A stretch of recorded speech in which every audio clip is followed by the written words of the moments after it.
Hey, so what's going on everyone, and welcome back to another video. And in this video I'm just going to be going over a Spider-Man Homecoming review. So I watched the movie earlier today. I thought it was a good movie. I definitely thought it was one of the best Spider-Man movies out there. That's what most people have been saying. It's definitely been one of the best I've ever seen. I would actually go to say it was the best Spider-Man movie just because I didn't like Spider-Man 2 and I thought all the original were kind of bad. I just didn't like them, and I thought the Amazing Spider-Man was alright, but I just didn't really like it either. But I'm just going to say straight away that this movie was definitely one of the best Spider-Man movies. It's so amazing. Before I get into anything else, I'm just going to say just leave a like on this video because it's just amazing. I really like this video. You can subscribe if you're new, consider subscribing. I'll be doing videos like this, Marvel, DC, The Flash, anything like that, Game of Thrones, Rick and Morty as well.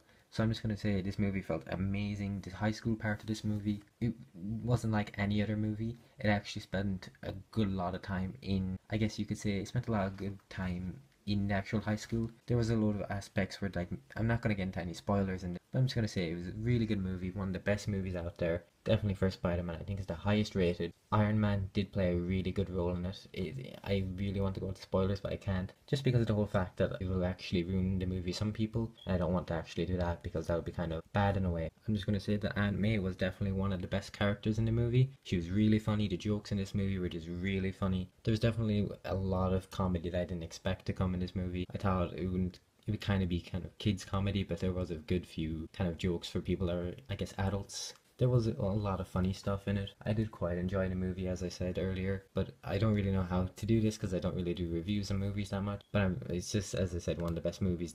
I definitely recommend going watching it. If I had to rate it, I would definitely pick it at a 9 out of 10. Just one of my favorite movies, just for Spider-Man in general. And going on to the Vulture, definitely one of the best MCU villains out there right now. And he does everything just for the whole fact of doing it to help his family. I'm not really going to get into, I'm not sure if that's really a spoiler. I'm not sure if everyone kind of knew that, but he does it just to basically protect his family, and he kind of does it in a really good way. I can see where he's coming from and everything. So I think he's up there with the villains at the minute. I think Loki is still kind of the best villain. Then I kind of go on to the Vulture just because he's one of the best villains. As I said, he's definitely fit this movie, and it was just amazing. As I said, Zendaya's character actually did play a big enough role in this movie. She was actually really funny. I did quite enjoy her. I didn't think I would enjoy her as much as I did, but I did think she was quite funny. She was definitely one of the best characters in the movie. I do recommend that, as I said, you go watch her. But then going on to Ned Leeds, this character was one of my favorites in the movie. He was so funny. I really enjoyed him. It was definitely one of the best choices to actually make him know he's Spider-Man.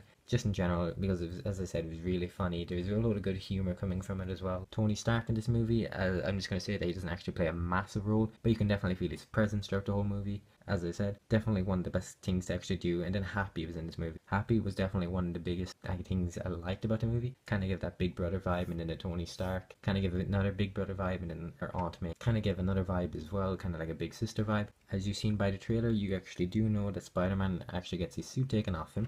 And that was definitely, it was one of the best parts in the movie as well. But like that ferry scene, I have to admit, was one of the best things. You should definitely like try and find a way to watch that. The post-credit scene was pretty good. I'm not going to spoil anything. I'm just going to say there is a post-credit scene. Just make sure to stay and watch that, just so you know like what everything is. So this is pretty much been my review for the movie. It's not going to be amazing, as I said, but it's definitely, I guess, one of the best movies, best Spider-Man movies. I can't stress that enough. So if you enjoyed this video, you can leave a like. I'm going to be posting more Game of Thrones, Flash, DC, Marvel in general, just TV show stuff as well. So if you enjoy that, you can actually subscribe, turn on post notifications. Turn on post notifications because San Diego Comic-Con is in about a week and a half away. I'm going to be posting a load of stuff for Marvel and DC, so you can just subscribe for that as well. So I now have a Twitter and an Instagram, which you can go follow in the description. It's always linked in the description, which you can go follow and just comment as well. So with that being said, I will see you in the next video, and peace.